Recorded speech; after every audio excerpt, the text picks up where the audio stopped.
কিছু মিষ্টি কিনে বেড়াতে যাওয়ার উদ্দেশ্যে রওনা হলাম। সবুজে ঘেরা প্রাকৃতিক পরিবেশ সবসময়ই অনেক বেশি সুন্দর।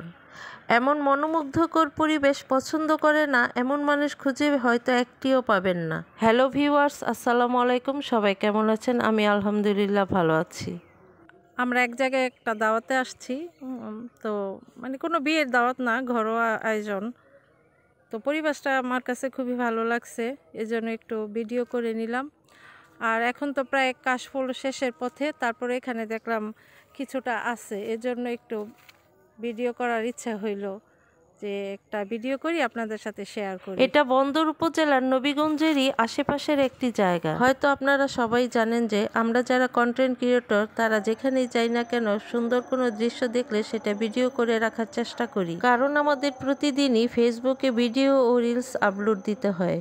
এদিকে একটি ছাগল নিশ্চিন্তে গাছের পাতা খাচ্ছে, আর আমি যে তার ভিডিও করছি তার কোনো খবরই নেই। এদিকে এসে দেখলাম আশেপাশে এখানে অনেক কলা গাছ। এটা পুরাই একটা গ্রাম, আশেপাশে তেমন কোনো দোকান বা বড় বিল্ডিং নেই। আশা করি দৃশ্যগুলো আপনাদের কাছে ভালো লাগবে, তবে কমেন্ট বক্সে আমাকে জানাবেন যে জায়গাটা কেমন। হয়তো বা আহামরি কোনো সুন্দর না, তারপরও আমার কাছে খুবই ভালো লাগছে, কারণ আমরা শহরে থাকি, এসব পরিবেশে সহজে আমাদের যাওয়া হয় না। কচুরি ফুলগুলো দেখতে আরও বেশি সুন্দর, তবে এখন হয়তো ফুল নাই, হয়তো কেউ ছিঁড়ে নিয়ে গেছে, শুনছিলাম আগে ছিল।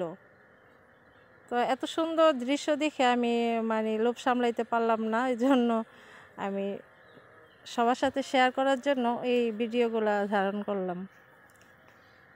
তো এদিকে অনেকটা সময় হয়ে গেছে, তাই সবাই আমাকে খাওয়ার জন্য ডাকতেছে।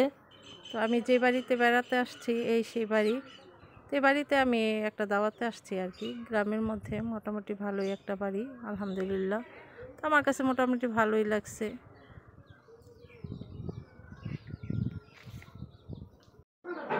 এটা কিন্তু আচার না, এটা ভর্তা আমাদের জন্য বানাইছে, এখনো খাই নেই, তো এটা স্বাদ কেমন এখনো বলতে পারতেছি না।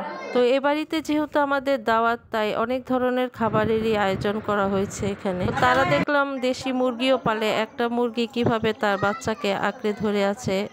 তো এটা থেকেই আমরা অনেক কিছু শিক্ষা নিতে পারি যে একমাত্র মায়েরাই পারে বাচ্চাদের আগলে রাখতে। আসলে একজন মাই পারে তার 10 জন ছেলে মেয়েকে লালন পালন করে বড় করতে, কিন্তু 10 জন ছেলে মেয়েও পারে না একজন মায়ের দায়িত্ব নিতে। তো আমরা যে বাড়িতে বেড়াতে আসছিলাম তারা অত্যন্ত ভালো মানুষ এবং আমাদের খুবই আদর যত্ন করেছে। আজকে খুব সুন্দর একটি দিন কাটালাম। তো যারা এতক্ষণ ধৈর্য সহকারে আমার ভিডিওটি দেখেছেন তাদের অনেক অনেক ধন্যবাদ। তাহলে আজ এ পর্যন্তই। সবাই ভালো থাকবেন, সুস্থ থাকবেন। আল্লাহ হাফেজ।